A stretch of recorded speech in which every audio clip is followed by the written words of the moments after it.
And yes guys, it's an unusual format for my channel, but DYU contacted me and asked if I want to make a review of an electronic bicycle. I'm not quite sure why they did so, but I said yes, because you know I love testing stuff, and it's not an advertisement, they're not paying me. There will be links in the description, but it's not a referral links. You know, I will just give my honest review. So yeah guys, unboxing part. Magic! Boom!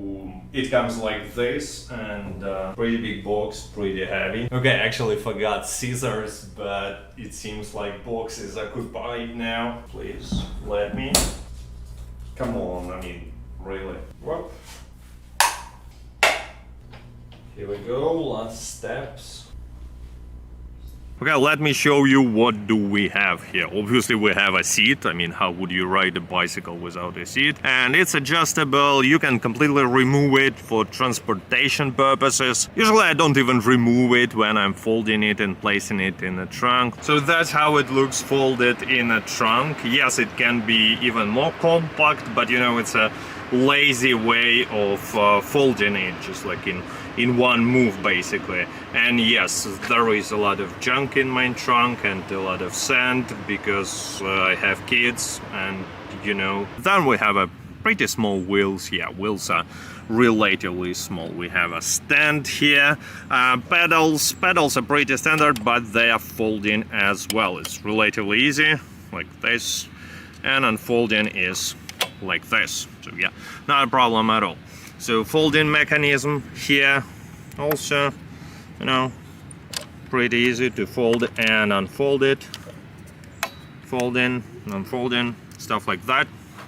Then we have a light. This turns on and turns off. Lights are pretty bright, but you know, it's pretty bright now anyways. We have a honk. It's pretty loud honk.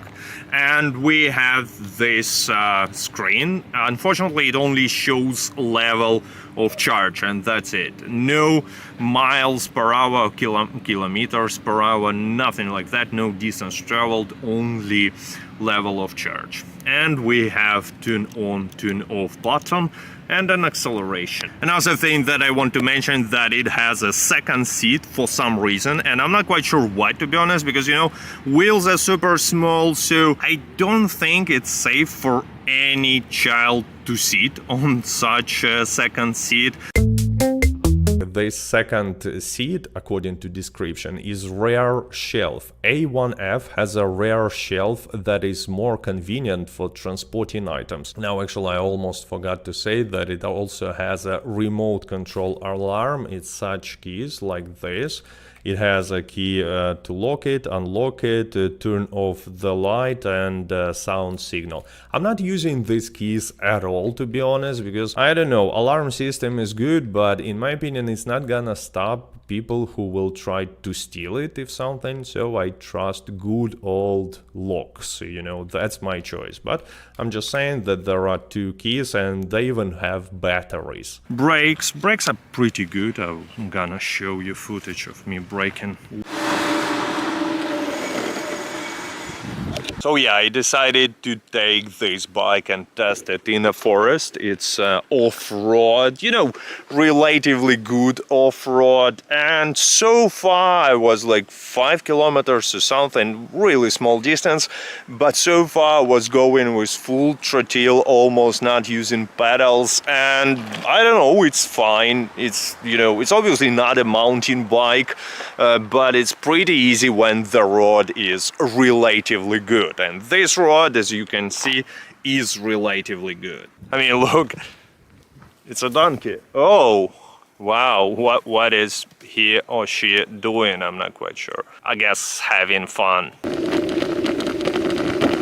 Okay, so I was driving for a little bit here. It's a pretty big hills, maybe even mountains, and I tried to travel through like off-road. There is no road at all, it's just a ground, and so far it was fine, but the ground has to be solid, obviously. When the ground is solid, it's like it's fine, even with only throttle. But anyway, the main purpose of this bicycle is to drive on a good bicycle roads, solid and flat, and that's what I was doing a lot in both modes. There are basically two modes. You either use pedals all the time and only help yourself when you go uphill, then you tune on engine and go throttle, or you use only throttle and use pedals only when you go uphill.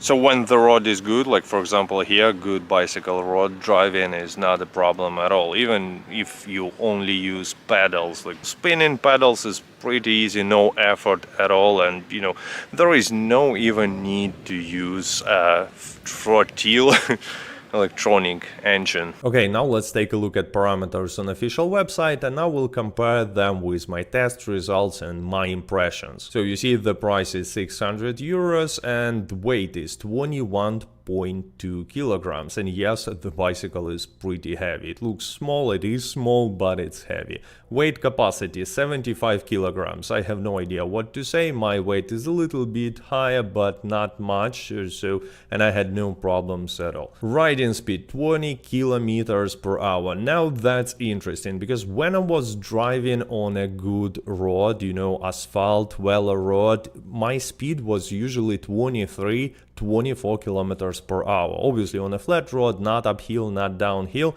but it was like that. On the other hand, when I was driving in a forest, not a great road, it was a little bit lower than 20 kilometers per hour, but not much. So I'm just saying that on a good road it will be a little higher, but this bike is not super fast, and as you can see, maximum speed is 25 kilometers per hour, and that's true. That's extremely accurate number.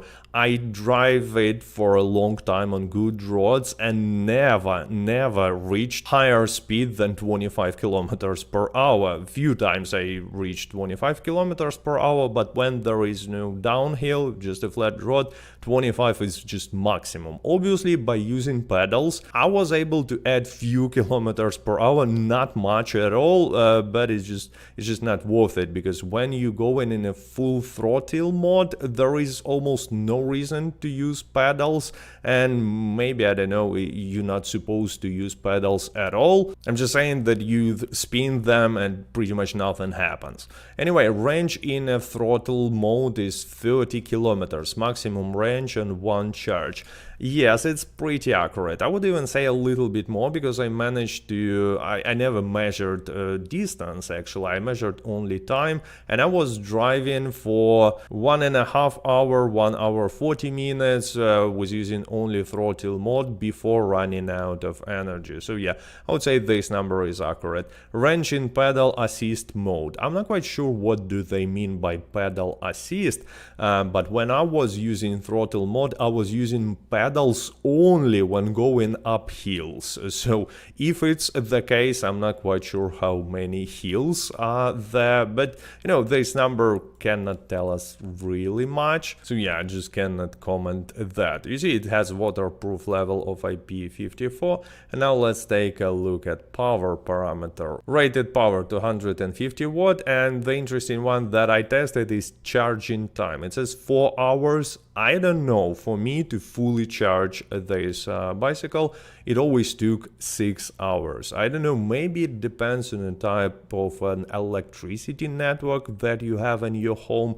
I'm just saying that I ran out of charge completely like 3 or 4 times for my tests, and not only for tests, and it always took more than 4 hours to charge it. So conclusion, from my experience, A1F, just like I guess any other folding electronic bicycle, is not super fast, and you would rather use it only on a good roads, but its biggest benefit that it's compact. You can fold it with one simple move and fit it into elevator. It's, for me personally, it's the biggest problem actually. And also because it's so compact, it makes transportation of these bicycles super easy. So again, if there are no good roads, no good parks in the place where you live, and you have to drive somewhere using your car, again, just like I do, you just place it in your trunk, go somewhere, then unfold it with one easy move, ride around for a few hours, then just go back home, and that's it.